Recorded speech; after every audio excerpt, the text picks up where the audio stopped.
Welcome to Tales on the Towpath, the podcast where every mile tells a story.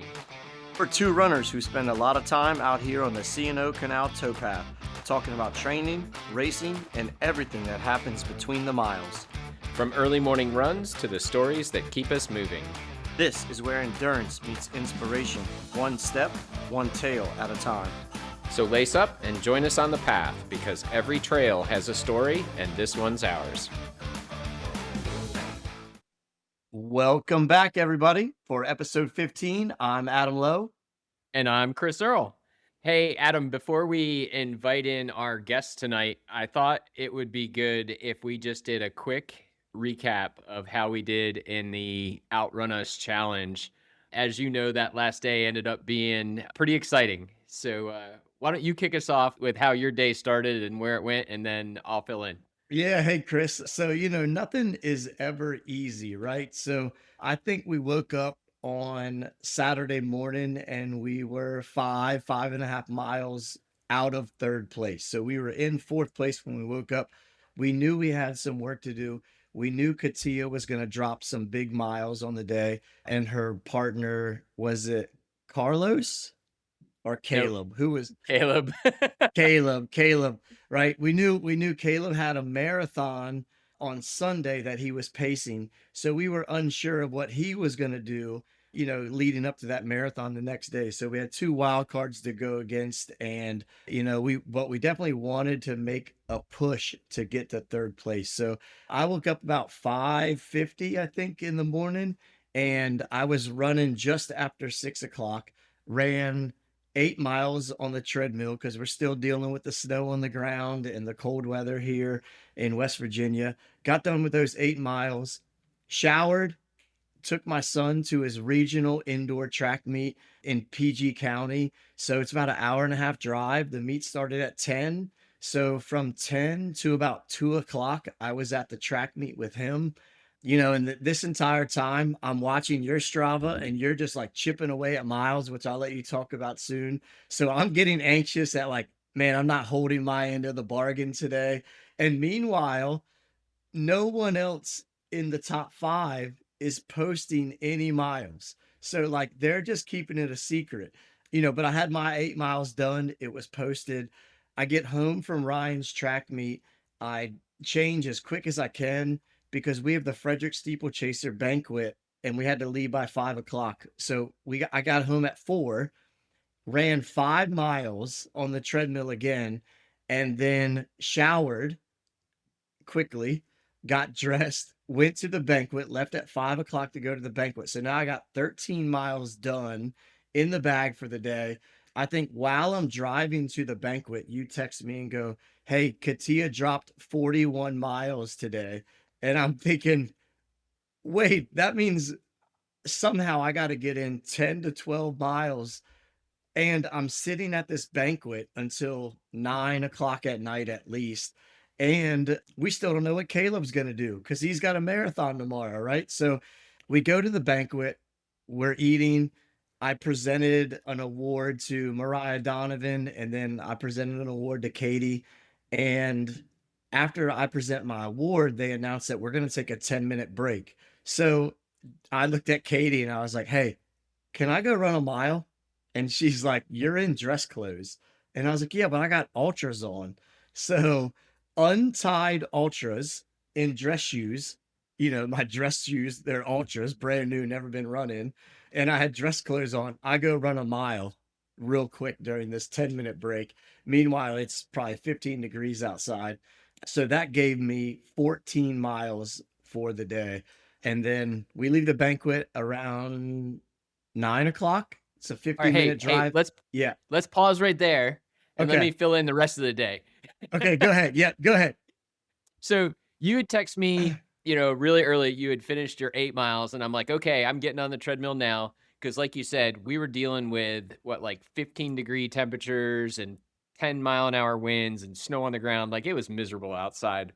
So I got up and I knocked out a quick 6.5 on the treadmill before breakfast. Got some breakfast. You were on your way down to the track meet, and I started calling around to see if I could find anybody that would run with me in the afternoon, because I'm like, I can't do all of this on the treadmill. Like, there's just no way. So I finally get a hold of Luke and he's like, "Yeah, I'll meet you over at the battlefield. We'll go run some miles this afternoon." I'm like, "Okay, cool." That must have been like around 12 o'clock because we were gonna run at 1:30. And so I was like, "Well, I've got a few minutes." And so I ran back down to the treadmill, got a couple more miles in. So that gave me 8.5, actually 9, because I did 2.5. So I had 9. And then Luke and I went out and we froze our tail off over on the battlefield. The wind was blowing, but at least the sun was shining.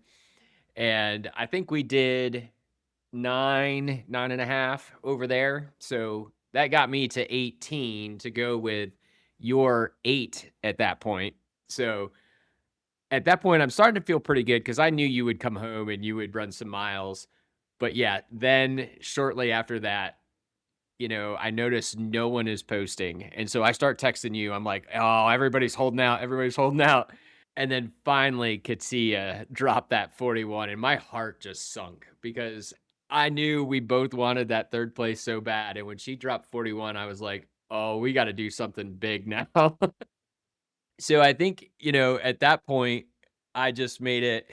Well, at that point, I guess it was dinner time. So I came home, got fueled up, and started chatting with you while you were at the banquet. And then I went down and got back on the treadmill and started doing a series of like 2.5, 3 mile runs just to get some miles each hour, but then quick run upstairs and rehydrate because I was starting to feel it at that point.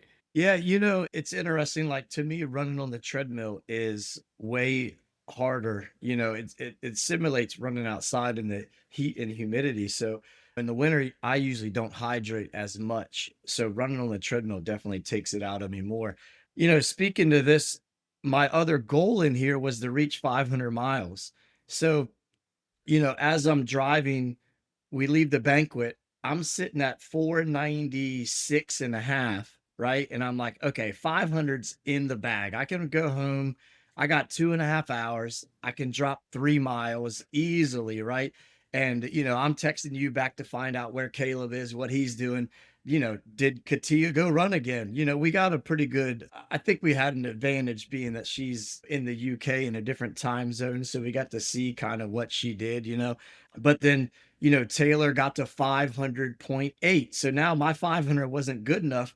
I'm competing against 500.8. I'm trying to beat that now.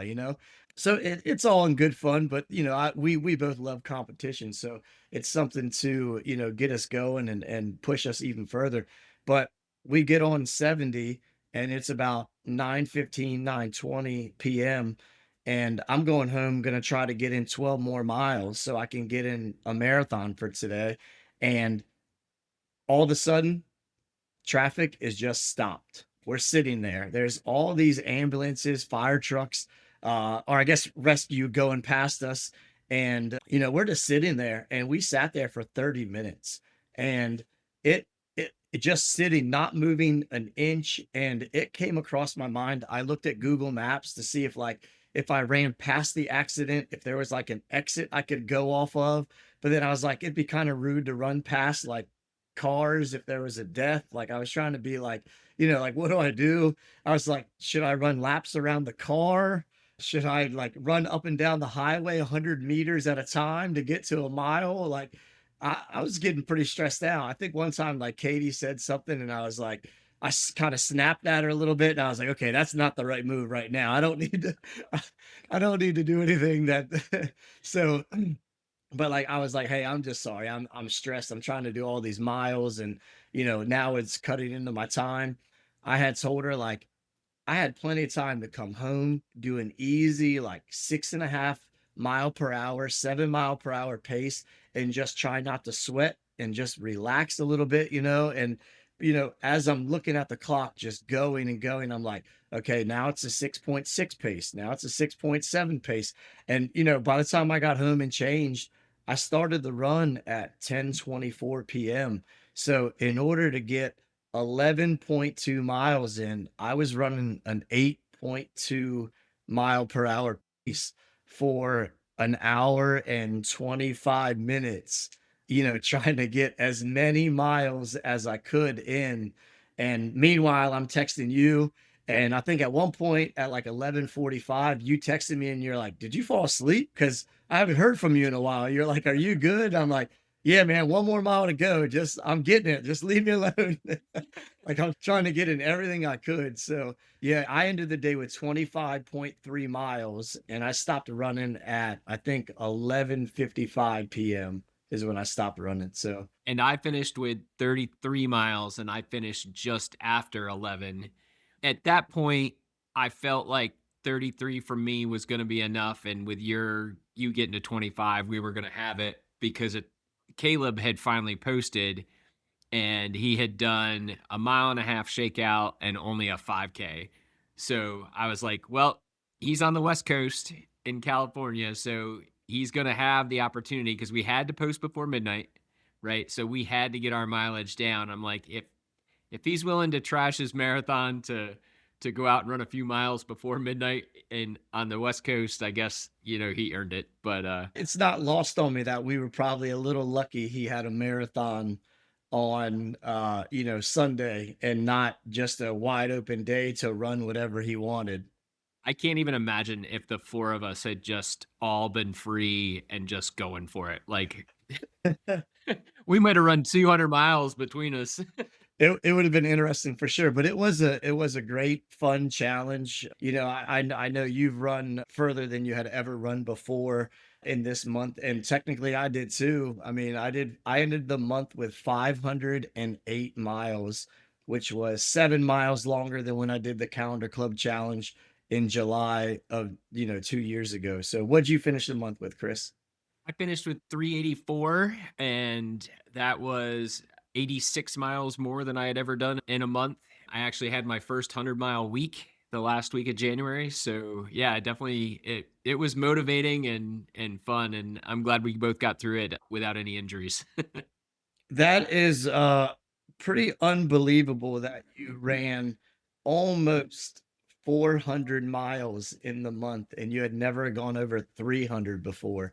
So, yeah, I mean, I've told you before, that last day you definitely carried us and motivated me throughout the day. And I was getting antsy that I wasn't able to just go run. But, sometimes you have family obligations, sometimes you have other things to do. It just came on the last day of the challenge when we were fighting for our lives, and I wouldn't have had it any other day though. It kind of made the day exciting.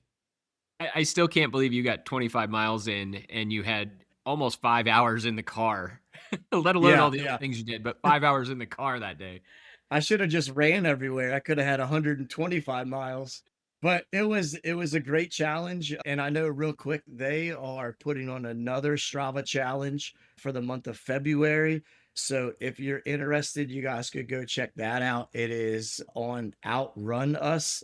Find that on Instagram. Maybe Chris can put those in the show notes that we have now. And we can, oh, Katie just told me that we've always had show notes. So that's good, but you can check it out there and then maybe you guys can join the February challenge with them as well.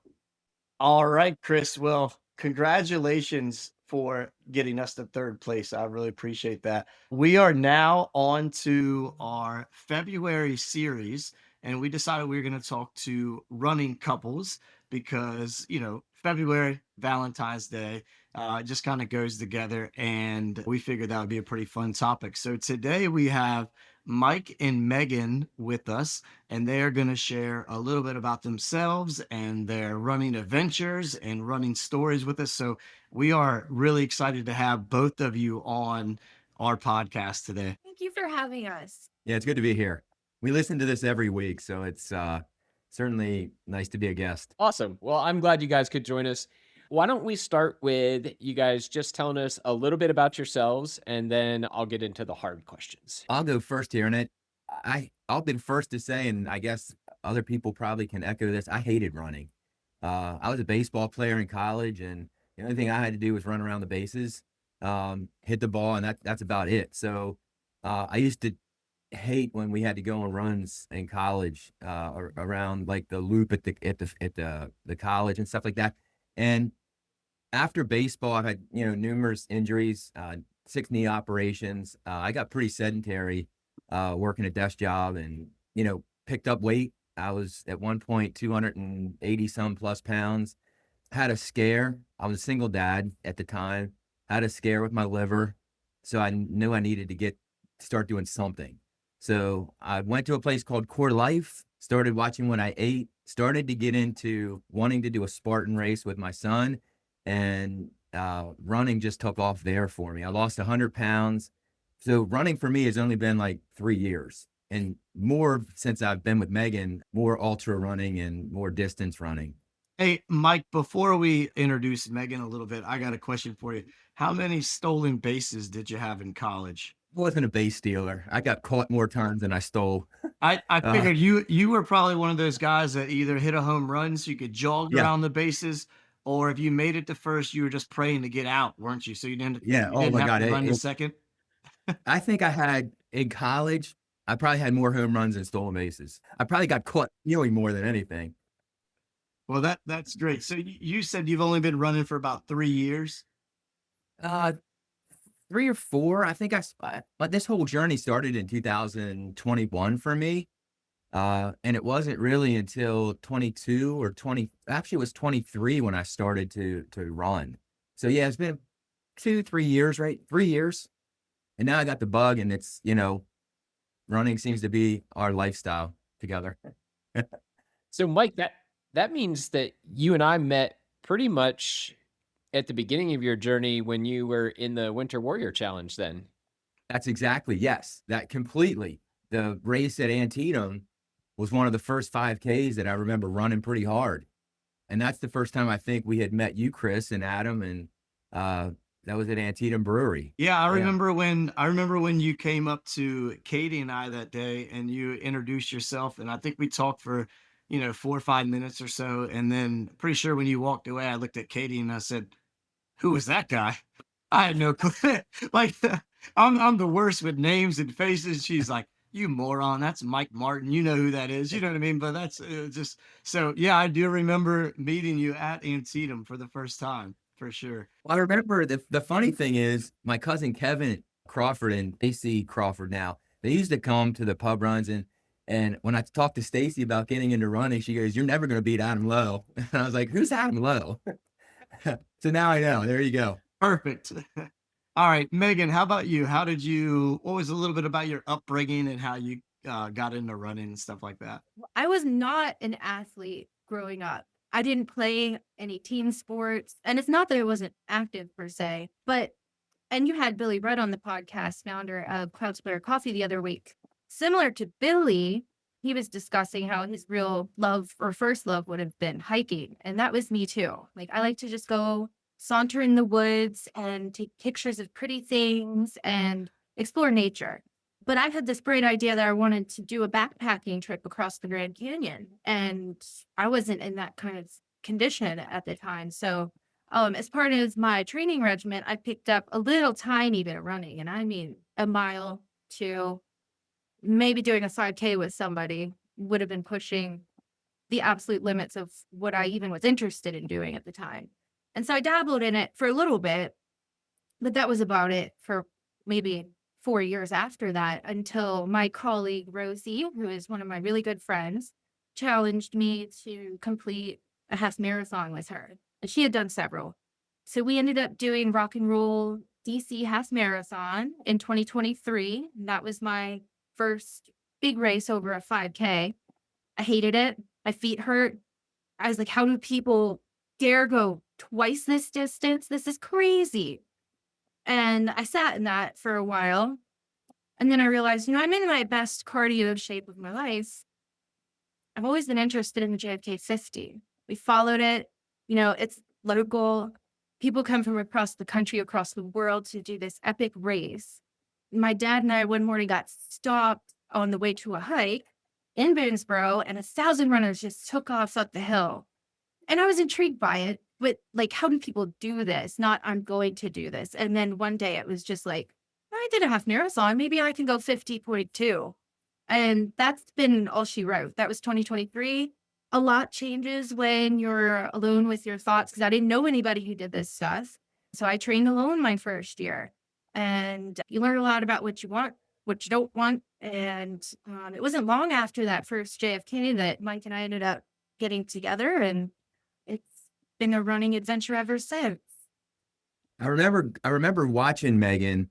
I was in California and I flew home from California to watch her run it, just to see it. And I remember her finishing, and I was like, you know what? I'm 50.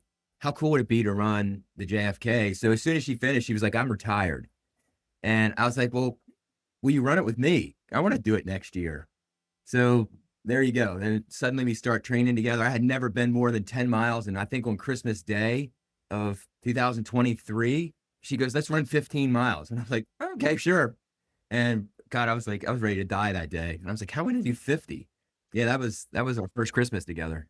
So what year did you guys, or I guess what year did you guys meet, start talking, and tell us a little bit about how you guys got together? Well, we actually were neighbors for a really long time and didn't know it. We lived on parallel streets at the same house number. So like if he looked across the alley, he could see my house and vice versa. But we didn't know each other until we worked here together at Hagerstown Community College. I remember the day she was like, they took her around to introduce her to everybody. And I was like, whoa, who is this working at the college? And I was like, my goodness, this was like 7-8 years ago. And I was like, 2017. Yeah, I was like, my goodness. I was like, I could get to know her.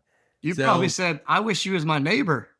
Yeah, I did. And the funny part was, I think something popped up and she was like, we're neighbors. And I was like, oh, really? So then I started stalking her in the neighborhood. Conveniently out with his Yeah, dog, I and I'm think- living somewhere. Yeah. Like, oh, I tried to time when she would come home from work so I could wave hi to her, that kind of stuff. But we just maintained a friendship up until 2023, I guess. Yeah. Yeah. And then I don't know. Once it happens, it just escalated quickly. Like going from half marathon to ultra marathon. Right. So 2023, Mike, you flew home from California to watch Megan finish her first JFK 50. 1 year later, you guys ran JFK together? Yes, we did. And what happened at the finish line? Yeah, we got engaged that day. Carried the ring with me the whole time. It was obviously a special day anyhow. And then I had this thing that, and obviously the Hardys had said something about like they had their shirts were in it for the long run. But when I had given Megan a shirt and a mug that said in it for the long run, and carried the ring with me the whole race. And the funny part was I kept reaching for my chest to make sure the ring was still in the pocket. Like I was really nervous that something was going to happen to the ring the whole way. And there's a funny story that goes with that too, because in leading up to the race, of course, Megan didn't know anything about it. And the one night she woke up in the middle of the night and I'm sitting on the side of the bed, like not even laying down. And I'm like, I got to finish this race. I've never run 50 miles in my life. And I'm going to propose. I got my son's coming up and her dad, I already talked to her dad about being there. I was like, I got to finish this race. Like there's no, like, if I have to crawl, I got to crawl to this thing and finish it. She's like, what's wrong? Like, why are you up? And I was like, just, thinking about the race, we're going to get through it. So I had the ring and I got down on my knee after the race and proposed and I couldn't stand up. I had to get 2 people to help me stand up. I mean, you cannot DNF on the day you're planning to propose, right? Like, how about we do it at mile 38? No, I think it would have made the story better if Megan finished and Mike had to drive back in like the DNF van, get a ride back. No, I'm just giving you a hard time. Yeah.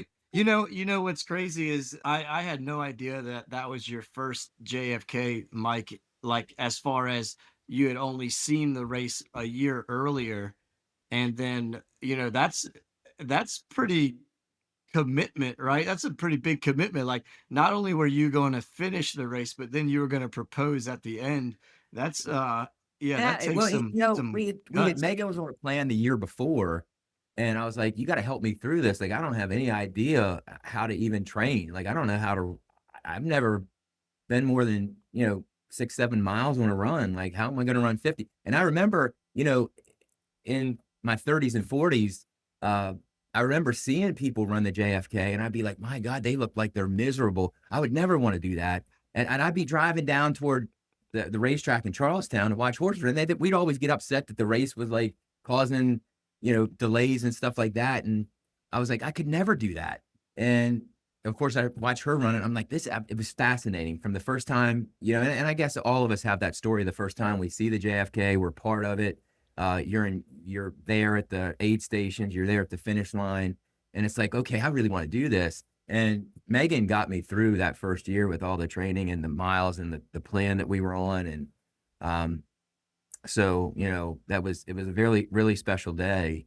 And obviously now it's a couples activity. So we're doing it, we're planning to do it every year now. Yeah, that's awesome. Megan, was there any point in the race, you're running, maybe you look behind you a little bit, or you look over and you see Mike and he keeps grabbing his chest. Did you think he was ever having like a heart attack, or you were like worried, he was not feeling too well, or what? It's funny you ask. And like, it's funny when you talk about the dynamic of running as a couple when you're on different levels, because generally Mike is a lot faster than me. Um, I set the pace, I go in front, right? So JFK Day, like he didn't push that at all. And that was unusual. So I should have taken a hint there that he was hanging behind me most of the day. Um, I told him afterwards if I'd have seen him reaching for his left chest, because that's where the pocket was during the race, I would have been really worried because he's way too hard-headed to tell me if there's actually a problem. So There's been a couple times I've told her that I've seen spots and we've had to stop, but she says that when we get up in the woods and on the trail, she's so much faster than I am. I'm usually chasing her and falling all over the place, and should be looking at the trail, but I'm looking at her rear end. Sorry if I don't know. There you go. That's how I end up falling on the trail. Oh, okay, I don't know how to transition from that. So I'm just giving you a hard time, Mike. Go ahead, Chris. I was gonna say, why don't we transition though? And you guys had a pretty big project you undertook this last summer, where you made it a goal to run the entire length of the C&O Canal Towpath, right? Yes. in sections, just to clarify, we didn't attempt it all at one time. Like, Adam Low. Yeah. Well, tell us a little bit about that. What inspired you to do that, and how you came up with the sections, and just how it all went. sure. I guess, again, this story comes back to the JFK 50. So you're here, a significant portion of the race is on the C&O Canal Towpath. So it's a great place to practice, but it gets monotonous, doesn't it? I know you love the C&O. I love it, but it's the same thing all the time. And there's 184 and a half miles of it that are pretty accessible to where we live. So Mike and I were looking for different places to run. And we went out to Clear Spring and ran towards Four Locks one day. And I think it was on that run that he's like, hey, while we're exploring, because that's a big part of why we like to be outside, we love exploring, let's do this whole thing. And let's get it done by the end of the year. Yeah. Well, it's interesting because the year before, we had a goal of running 100 miles on the AT from Penmar down to the Shennies, the Shenandoah National Park. And we had done that. And we hadn't really set any kind of big running goals like of what we wanted to do. And it was like on that run. And I had said, we need to run down to Brunswick then too. And suddenly we realized on that run, like we were covering a lot of the towpath. And it was like, we're not that far on one end or the other. We could take some weekends for long runs and try to knock out this whole thing and see the whole thing. And we love to go out. We love to run. We love to explore. We love the AT. We love the canal. Like, it's just fun for us to get out. And logistically, we were, we had to get some long runs in. We were like, oh, we can do this. So week by week, we would try to figure out logistically the cars and where we would park. And, because if you think about it, if we only took one car, you're doing like a 20-mile run, but you're only knocking out 10 miles if you're going out and back, unless you're Ubering or something like that. So as we started to get later into the year and we had some longer runs to do, we would end up taking two cars as we got out toward Cumberland and then down toward DC. Even then, it's a thing though, because you have, if you're trying to cover 20, 25 miles in a day and it's summer and it's hot, like, where am I going to get water? Do I have enough snacks? Things like that you have to really plan to get to the other car. Yeah. So we had a lot of learning experiences along the way too. So most of our listeners know that when we talk about the towpath or the C&O Canal, they're kind of interchangeable. The towpath goes from Cumberland to DC. It's 184 and a half miles. And you guys, we're kind of in like a prime area. We live almost exactly in the middle of the towpath. So you're right. Like the JFK Park goes through almost the middle. You can kind of pick one way, go the other way, either way you want to go, but you're almost always in the middle, it seems like. What was your longest stretch that you did in one day? Do you guys remember off the top of your head? Was that the Cumberland I Day? think it was the Cumberland Day. Okay. Like way we started at the Paw Paw Tunnel and we ran to Cumberland. And I think that was 28 or 29 miles, 27. 27 miles, somewhere around there. Yeah, so not even just the running part from Hagerstown going to Cumberland and then back to Paw Paw. You're already a couple hours in, That's a right? drive. Yeah, it was Yeah, like 2 and hours. then you Yeah. got to run, and that probably took what, Mike, maybe about 45 minutes to go 30 miles for you.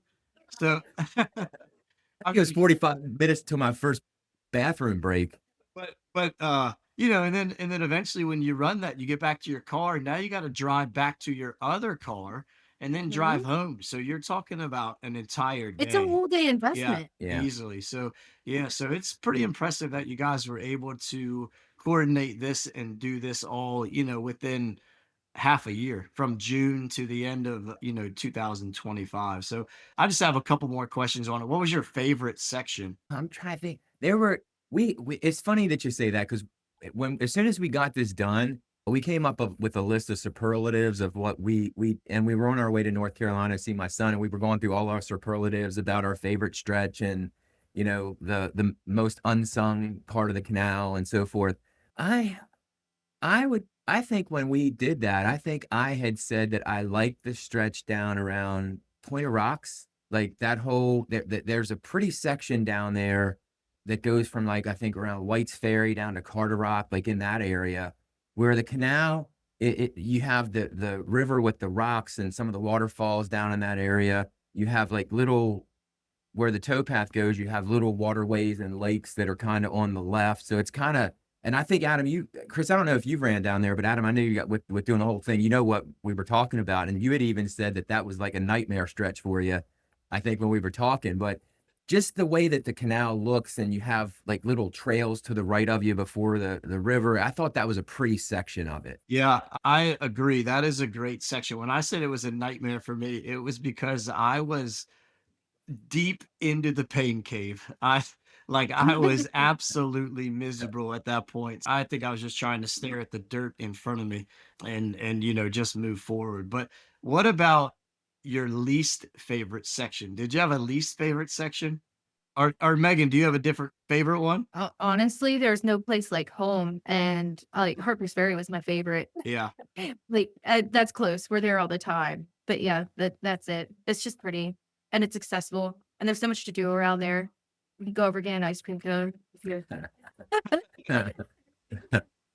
No, that's good. I only brought up the least favorite part. I just remember mine is near Cumberland. Probably the last section you guys did near Cumberland. My gosh, yeah. Mine as Like you're running through like neighborhoods. Yeah, and you passed that smelly plant up there. Yeah. Yeah. It's kind of desolate. It's interesting because like you look at the river at that point and it's almost like the creek. It's almost like the Antietam and the Connegaug. It's so small. And you get to the point where you run around, I guess, that correctional facility, and then there's the like you're running through a neighborhood almost. You got like homes right to the left of you, and people are out doing things in their yard. And it's like, okay, is this a canal? Like, where are we at? Right. It is weird how you can go out and be like almost in somebody's back or front yard, and then you can go through sections like in Hancock or Little Pool, and there might not be anybody around for miles. It's kind of strange, but it's kind of neat at the same time.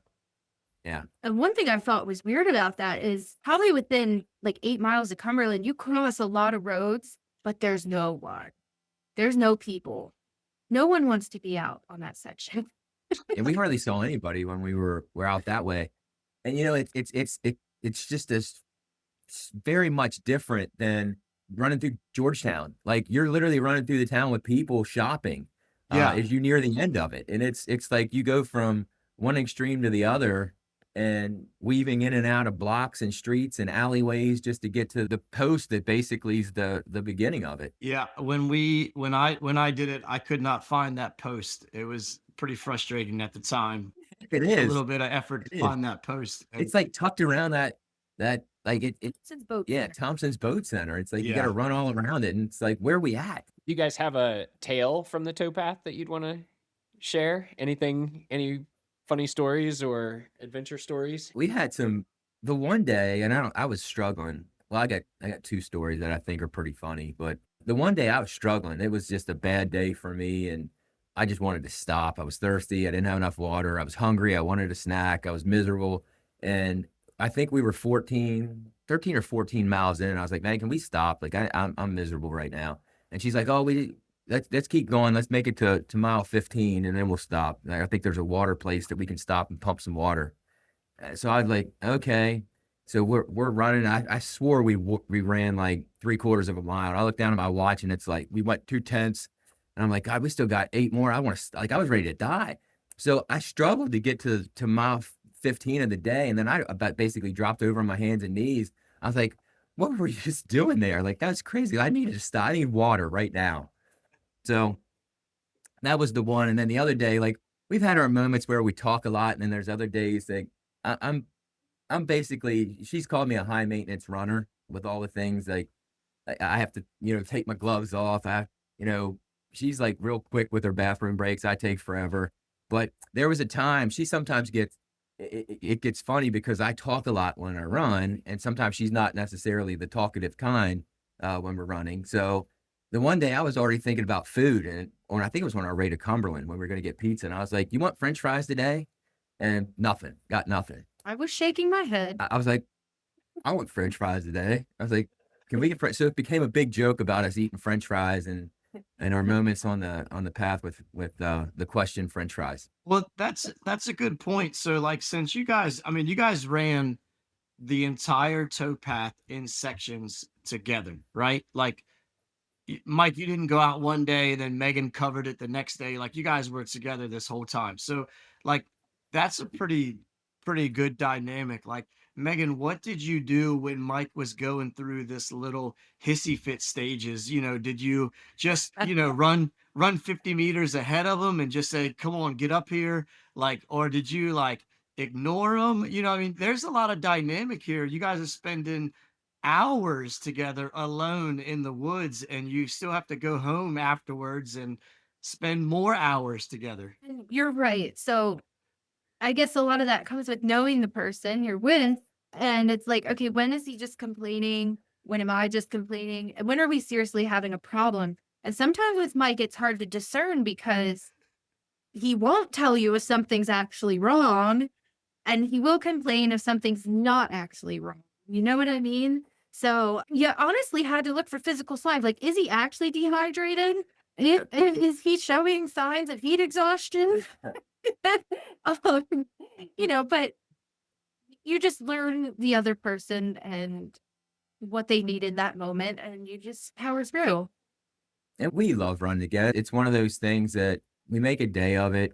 I was laughing with, you having the treadmill date with Katie on Thursday mornings. And, basically all of our runs are like dates. I mean, we run in the morning, we run at night, and it's our time together. I mean, our schedules allow that for that. So I thoroughly enjoy running with her every day that we get to run. It's really a fun thing we do together. So I have a question. You guys, because you do run together all the time, who sets the training plan? Like you probably have similar but different goals. It's interesting you ask that. Yeah. And I've met like he's faster than me. He's more capable than I am. Like, generally like racing a 5K, he's gonna finish several minutes ahead of me. Speed work, he's on a different caliber than I am. So, when we're doing our long miles, our slower paced miles together, that's one thing. But we can come to North Hagerstown High School. We can come over here to the college where we work and do either treadmills or the track and do different speed work. But he's generally going off my plan. Yeah, that's true. Yeah. And I mean, here's the thing. Like I had said earlier that I've had a lot of knee issues. And I would probably really hurt myself just if I was running on my own, because I would probably not. I struggle sometimes to do the slow, you know, tempo. What do they call them? Tempo 1, tempo 2, or the zone 1, zone 2 runs. Megan has been really good. Like I enjoy getting out and just being on our feet and just moving. And then there's times like I'll get on a treadmill, or I'll, like Megan was saying, we'll get on a track and run, and we can do different things at that point. But I think mixing it and doing the things we've done has really helped me save my knees and not be so crazy. Cause I'd probably go out and just try to run fast runs all the time just because I don't know enough about running. And Megan, she has the plans and we can go according to her plans. But here's the thing, like when it comes to those kind of road, I said it, said this earlier too, when it comes to roads, yeah, it's one thing with racing there, but like I marvel at her running on the trail. Like she's an incredible trail runner. Like when I say I run behind her, and I watch her feet. She's very technical running on a trail. And I've grown to love trail running just because it's so technical. And running behind her gives me the chance to really watch what she's doing and where she runs and where she puts her feet on the rocks and on the sides, and how she just maneuvers down a trail and up the trail. And it's made me a better trail runner doing that. But she would smoke me on a trail if it came down to it. Like she's done that. Like there's been times where we've been running and we get to a downhill section and I'm like going down like baby steps down down the hill, and she's running and enjoying it, like screaming wee, and she's running down the hill like Cubert, the old arcade game Cubert, just bouncing all over the place. And then she's waiting for me at the bottom of the hill. A minute or two later, it's taking me to get down the hill. So we complement each other there. I think this might be a perfect segue into one of my favorite races and one of my favorite stories with you guys. And that is what happened at Fire on the Mountain a couple of years ago. Mike was being an amazing all-star volunteer out there for us, making sure nobody took the wrong turn on the 25K, 50K. And Megan had one hell of an adventure out there on the course during Fire on the Mountain. So I want her to share a little bit of that story. For those of you who don't know, Fire on the Mountain is a 25K, 50K that takes place in November in Little Orleans, Maryland, in Green Ridge State Forest. And actually, registration, a little shameless plug here, opened up yesterday on Ultra Sign Up. So you can go sign up for Fire on the Mountain for November 1st, 2026. But Megan, you had a very interesting day. Was that 2024? Because it was not last year, right? Yeah. Yeah, So why right. don't you tell us a little bit about what happened and then like how you overcame that during the race and kind of give us that whole story. Sounds good. Oh, okay. Well, Fire on the Mountain, I was very excited to do your race because Green Ridge State Forest, again, is a place that I've gone hiking with my dad. It's beautiful and it's rugged. That red trail's no joke.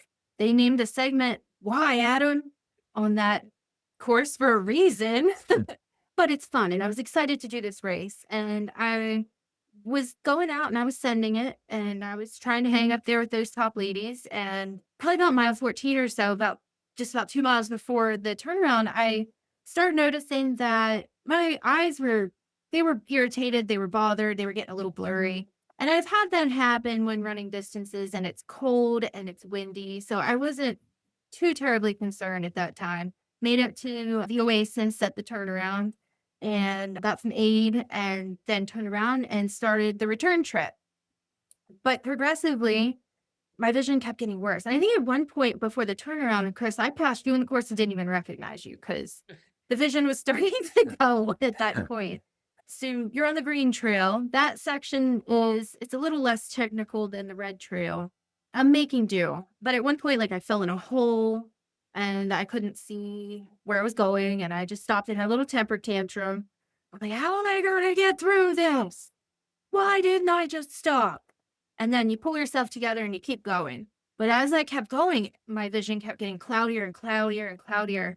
And when I got to that last aid station there, about 5 to 6 miles to go, Mike was there with quesadillas or something delicious that normally I would have been so thankful for. And I was like, I just need you to be my seeing eye person. And he's like, what? I was like, I can't see anything. I need you to be my seeing eye person. I need you. And tell me how ridiculous of a request this is on a trail. I need you to point to rocks and roots and make sure I don't fall. And Mike, being the supportive partner he is in his road shoes, he hops on that red trail and he does exactly what I asked him to do. And he trips over things so I could see them. And he makes sure I safely get back to the end. But by the end of that race, I could not even read my watch. I believe he let me go and I started going the wrong direction towards the finish line. It was You know, there's all those colored flags, and she's running in the opposite direction. I was like, how'd she not see the I colored couldn't flags? see them. She's It not- was honestly quite terrifying. Looking back, I don't know why I decided to keep going. I should have just, but I did. And I was very lucky that nothing more serious happened.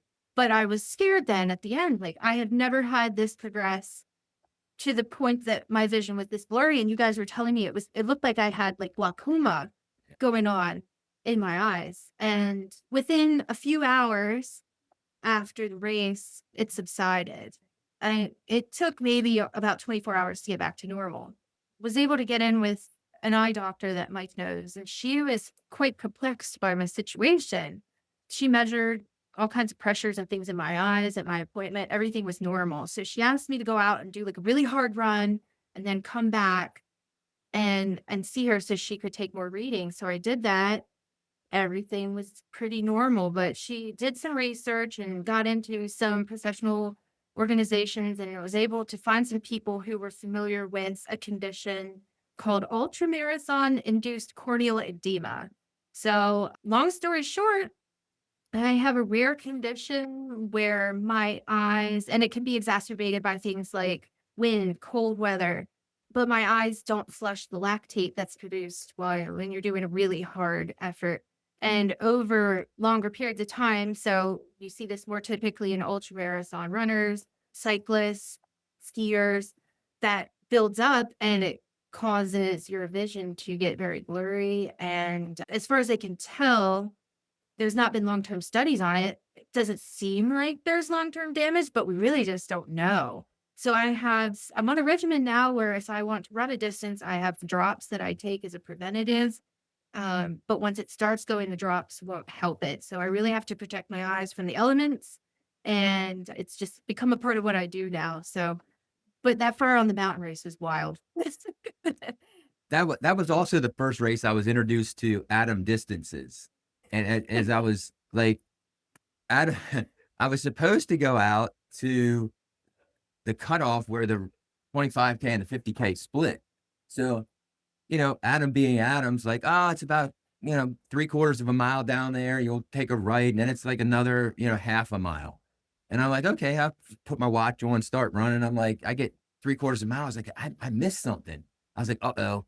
And I started to run back toward the start line. And I was like, I can't do that. Like, they're going to be coming soon. So I turn around and run the other way. And then I come to a section where the sign's knocked down. And I'm like, oh gosh, what did he say? What road? And I'm trying to call Adam. And of course, he's busy with race stuff. So I put the sign up and I was like, I think this is the road. He said a half a mile. So I start running. I'm a half a mile down. I'm like, I see nothing. And I'm freaking out at this point. I'm running yo-yos back and forth. Like, what do? I'm not answering the phone. And I look up, and this is the part I laugh at. I look up, and here comes Fogel running at me. And I'm like, oh my God, I'm supposed to be out to the point and point to them where they're supposed to go. And Fogel's like cooking like a six minute pace. So I turn around, I'm like, hey, Fogel, I said, I hope we're going in the right direction. And I'm running like a 6-minute mile with Fogel down the hill. And I'm like, there's no way I can keep this up. I was like, Fogel, you're just going to have to go. And there's signs, trust me, you'll just have to turn where you need to turn. So eventually I get to the point where I run past Alicia and Donald. And I'm like, okay, at least this is the right way. But my God, I about freaked out when I saw Fogel running at me. And I was like, God, I hope this is the right way. I could have just screwed this race up. Well, Mike, I knew that I had sent you the right way, but if I would have told you it was 3 miles down the road, you might not have volunteered to run down there. So I had to say it was, I had to make sure that you knew it wasn't. He was my seeing eye person. Might as well double it. I think, Chris, you got that same issue too with the runs you've had with Sarah. Oh, You yeah, have yeah, yeah. consistency. So I tend to tell my daughter Sarah we're going out for 2 miles, 3 miles, and Yeah. sometimes it ends up being 8, whatever. That run was pretty impressive though, with not being able to see very well. That trail, Oh my like gosh, you yeah. said, it is not an easy trail, especially the red part that you had some trouble on. So I commend you for continuing the race and not, just dropping out and trying to get a ride back. So what We always laugh at him. She's gutsy. Like she's one of the gutsiest, toughest women I know, and I love every bit of it.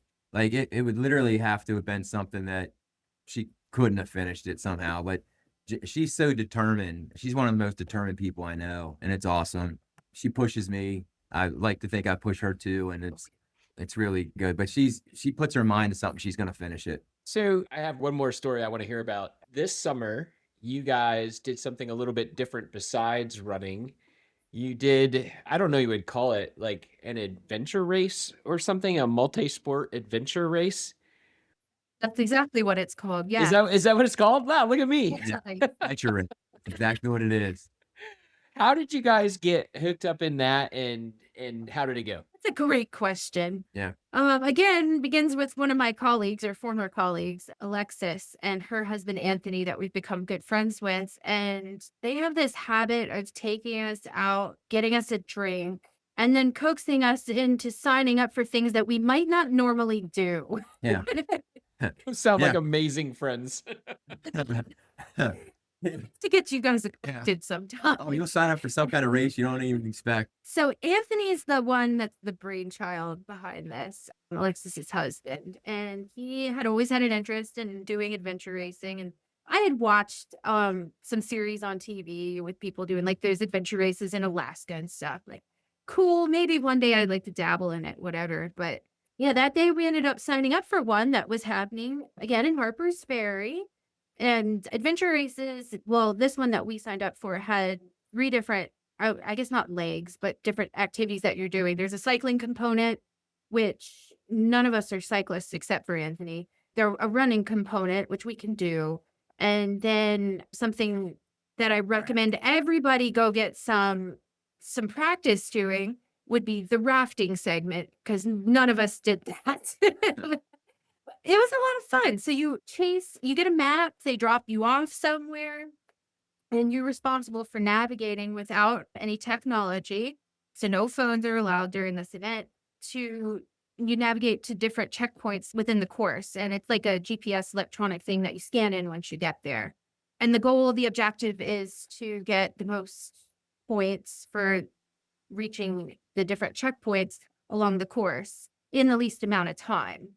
So that was what we signed up to do, and we had never done anything quite like that. We did find at least one checkpoint on each leg that we had. There was what, two running legs maybe. The rafting one was like 9 miles from Harper's Ferry to Brunswick. The Potomac River was so low last year, we were in drought. I think we walked the raft as often as we were in it. Wow. It was dreadful. The cycling, we didn't do a whole lot of it just because it was technical and that just seemed like, really bad news. Yeah. I think I was the leader of it our team one time, and I took us through a thorn field thinking it would be quicker. And I think everyone ended up with bloody legs, and then I was suddenly demoted Yeah. at that point. So much for Mike's shortcuts. But the funny thing with that, like that was the first section of the day. Yeah. So we had those cuts all day long. But we came out like in the top of that little section there. We hit all our checkpoints on that. It was a running route, and we were feeling really confident when we got in the raft. And then we realized that we really should have gone out on at least one rafting trip that summer before we attempted this whole thing. Like we could not get our bearings out there. It was terrible. Yeah, it was a lot of fun. It was a 13-hour race, I think. We ended up coming in after about 12 hours or so. We were done and we got to watch. It's kind of neat. I think Brunswick High School down in Brunswick, Maryland is the only high school in the country, they said, that has like an adventure racing club. And so all the proceeds from this event was actually going back to that club. So it was really cool to see a lot of those kids out there. They were so fast. They were so good. They were excellent navigators. We actually learned a lot just from listening to the kids talk. So all in all, good day. I would highly recommend everybody sign up for an adventure race. Did you guys win? Oh no, but we didn't lose. Yeah. Like I think there were 50 some checkpoints, and I want to say we had 30 some Okay. checkpoints, and we finished the course. It's interesting because you can do it as a single, you can do it as a double team, or you can do it as a 4-person team. The crazy part was if you go back and look at that race, the singles, the people that went out as singles, both the winners were separated by 6 seconds, and they had all cleared the course. Like they had all 52 checkpoints, and the one person that won beat the other person by 6 seconds. It's Oh, wow. crazy. It was a crazy finish. So Over a 12-hour, 13-hour race, it came down to Yeah. 6 seconds. That's crazy. Yeah. Yeah. Yeah. That sounds like a lot of fun. Oh, man. Hey, well, guys, this has been a lot of fun talking to you two about how you met, some of your adventures on the towpath, hearing about how much Mike can get upset during a run. That's probably my favorite takeaway from this. So I really, really enjoyed this conversation. Before we let you guys go, we do something we like to call the after party. So I will ask, I have 9 questions prepared. We'll let Mike answer first, because that way I don't think then he won't steal Megan's answers. So it just, Hey, can I tell you one more thing first before we get to this? of course, go 'Cause ahead, this, Mike. this is kind of a funny thing for a couples thing. So we said we got engaged. Megan said yes. So we're getting married in September.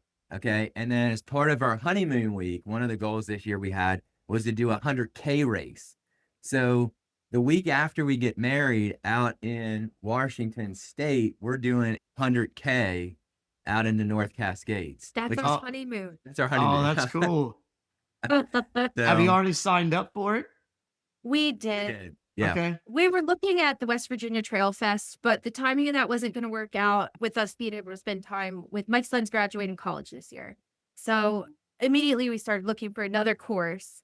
And I'm like, let's check Seattle while we're out there. And so we did find one that's actually relatively flat, kind of looks like the towpath, but it runs through the Cascade Mountain Range out there, which is gorgeous. So we're really looking forward to it.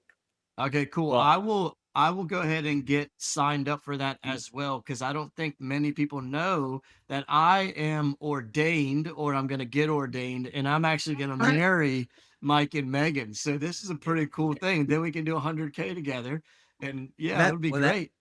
Will the wedding count? If with you being the pastor, would that count? If I get ordained, I can go to Google right now and do that, man. That is nothing. Can we live stream that on the podcast? Oh yeah, if I'm doing it, we're live streaming it. That'll be perfect. All right, so back to our after party questions here, and we'll wrap this thing up and let you guys probably go for like a 5-mile run together or something here tonight. But we will let Mike answer first. Keep your answers short and sweet, 1 or 2 words, and then we'll let Megan go, and then we'll just continue on to the next question. So, question number 1, Mike, who is most likely to make you guys late for a race? Hey, 100%. I agree. All right, Mike, would you rather run in the morning or the night? Morning. Morning as well. All right. What is one race that you would never do again? That's hard. Oh my gosh. I'm trying to Or go on this. a running challenge or adventure that you guys have done? I'll tell you, that day that we did the roller coaster on the Appalachian Trail, Oh my gosh, the roller coaster. Oh. Yeah, roller coaster. That would be that run. Holy crap. All right, Chris, edit that out so Billy doesn't hear that, okay? Deal. All right, Mike, would you rather chase personal records or chase adventures? Takes adventures. adventures. Awesome. Who is, I already know the answer to this one now. Who is more likely to cry mid-run? Feels like me. I'd mid-run. Yeah. It's me. I All complain. right, Mike, would you rather have gels or real food during the run? Race, gels, a run, food. Same. Okay, we got 3 more to go. What do you prefer? trail, road, or towpath? Prior to Megan, I would have said road. Now I love running trails. Trails 100%. All right. Favorite post-race beverage? I just go with, sounds lame maybe, but I go for like a zero Coke or something like that. Okay. Like a protein drink, like a Yeah. chocolate protein shake or something. Okay. All right. Yeah, I Last forgot one. about- Favorite post-race food? I'm gonna say, I'm probably missing the obvious, but chicken wings, maybe. We've been doing this thing where we get ice cream cones. Oh yeah. Ice cream cones. Yeah, I told you. Like I'm sitting here, like I'm trying to think of things. Yeah, I've just been on this chicken wing kick lately. So All right. Well, hey, thank you both for coming on. This has been awesome. So much fun. Really enjoyed hearing your story, and thanks for answering our questions and sitting with us for a while. that section, those last couple questions, boy, it gets you on the spot. They're a little hard to answer sometimes. Mike, the podcast is over. You can't keep talking. I'm trying to wrap this thing up. Thank you for Yeah, having thank us, you. Yeah, guys. for real. Chris, don't edit that. Leave that in. That was good. It's staying in. All right. We'll see you guys later. Thanks, guys. Appreciate it. That's all for today's episode of Tales on the Towpath. Thanks for joining us on another run down memory lane and along the C&O. If you've enjoyed the show, be sure to follow, share it with a friend, and leave us a review. Until next time, keep your pace steady and your stories flowing.